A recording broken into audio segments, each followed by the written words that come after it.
योग सूत्र का ज्ञान देते समय गुरु और शिष्य के बीच एक पर्दा था। गुरुदेव, यह पर्दा किस चीज का प्रतीक है?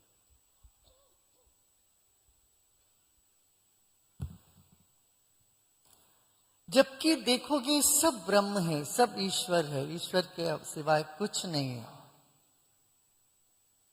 यदि ये इस स्तर पर व्यवहार करेंगे, ना गुरु गुरु बन सकते, ना शिष्य शिष्य बन सकते हैं। सब समान है, सभी भूतों में भगवान है, सब एक से हैं, एक है, तो कौन किसको सिखाएगा? कुछ नहीं होएगा। तो वहां पर ज्ञान भी आगे नहीं बढ़ सकेगा। तो एक पर्दा रहा। महर्षि पतंजलि पर्दे के पीछे बैठकर योग सूत्र दे रहे थे। सारे शिष्य, 1000 शिष्य सामने बैठ के सुन रहे थे। यानी गुरु शिष्य के बीच में पर्दा था, आवरण था। गुरु अलग थे, शिष्य अलग थे। एक सीखने वाले थे, एक सिखाने वाले थे। और योग यही कहता है, योग माने जोड़ना, जुड़ जाना। उसमें तो दो की आवश्यकता है। सब एक है तो जुड़ा है, जुड़ेगा कौन किससे? सब ब्रह्म है और कोई कुछ नहीं है, तो कौन किससे जुड़ेगा? योग के लिए पर्दा बहुत आवश्यक है। जीवात्मा परमात्मा के बीच में पर्दा है। ये पार्थक्य ही पर्दा है। पर्दा की वजह से लगता है ये जीव है और ये परमात्मा है। तो जब पूर्ण हुआ कैवल्य पाद का आखिरी सूत्र गुरुदेव ने बोला, कह दिया, उसके बाद मौन हो गया सब। उस मौन में शिष्य ने आके पर्दा खोला। पर्दा खोलते ही क्या हुआ? सब हजारों के हजार भस्म हो गए। ये कहानी है। माने शिष्य अलग रहे ही नहीं, गुरु में समा गए। गुरु शिष्य एक हो गए, एकता हो गई कि भस्म, ज्ञानाग्नि में सब भस्म हो गए। पर्दा हट गया, सब भस्म हो गए। मगर एक व्यक्ति लघु शंका के लिए चला गया था।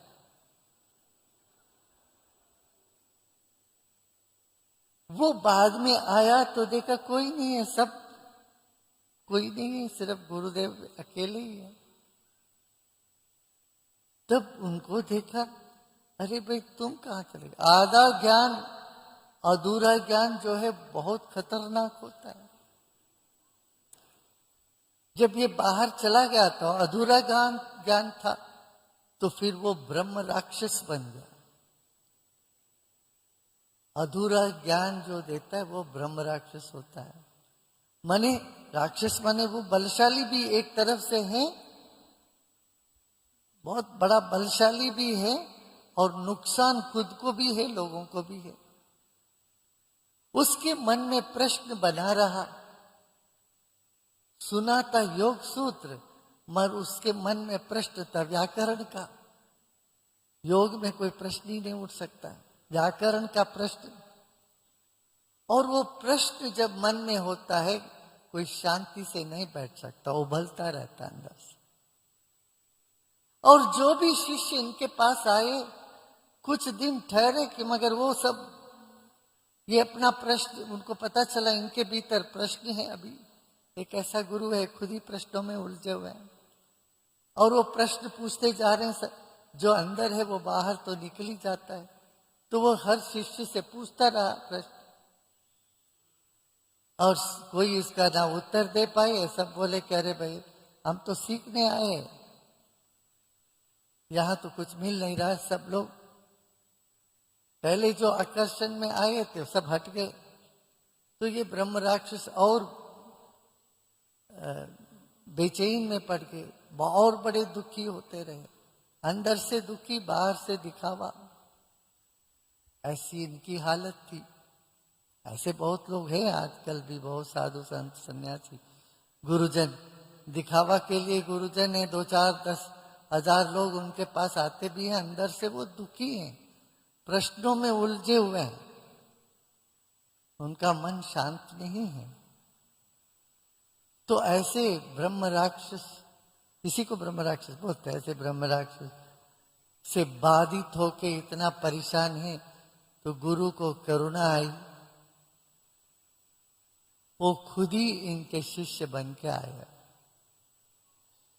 ऐसी कहानी आगे चलता है, खुद ही शिष्य बन के आए, फिर उनका प्रश्न का समाधान किया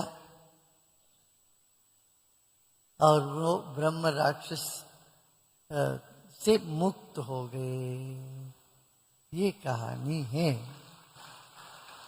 ऊपर से देखने से लगता है जो शाप दे दिया, अरे पतंजलि महर्षि शाप क्यों देंगे?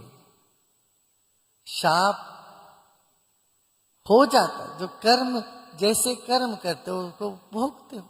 आधा अधूरा ज्ञान लेके तुम गुरु बनने चले गए तो तुम परेशान हो जाओगे, फिर तो कुछ दिन में वो तुमको भीतर जलाता रहेगा। ऐसी स्थिति में ब्रह्म राक्षस उनके भीतर हावी हो जाते हैं।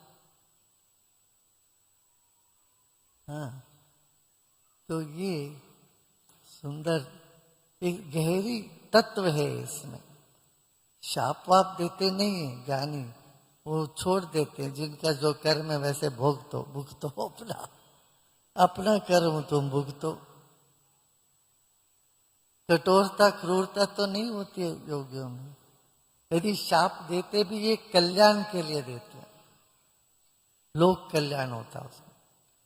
मैंने कई बार कहा है, एक ज्ञानी का क्रोध भी